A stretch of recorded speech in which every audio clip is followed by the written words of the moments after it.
Kapag ako po ay nanalong kapitan dito sa ating barangay, marami po akong magiging project. Ang kauna-unahan ko pong magiging project, ipapagawa ko po ang bahay ko. Bakit kanyo?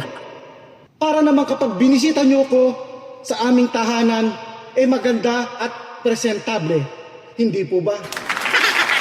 Ang pangalawa ko pong magiging project, bibili po ako ng magandang sasakyan. Bakit kanyo? Para kapag kailangan nyo ang tulong ko, madali ko kayong mapupuntahan.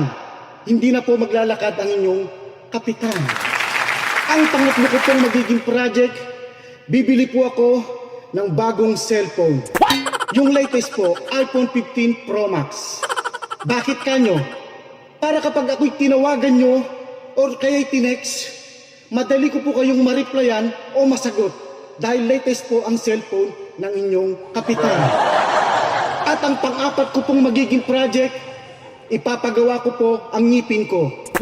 Ipapabrace ko po or kaya ipapaveneers. Bakit kanyo? Para naman kapag ngumiti ako sa inyo, maganda at hindi ngiting aso. Kaya sa darating na halalan, huwag niyo pong kalilimutan. Dating malakas mamulutan, ngayon ay manunungkulan. Nandito na ang ating pag-asa.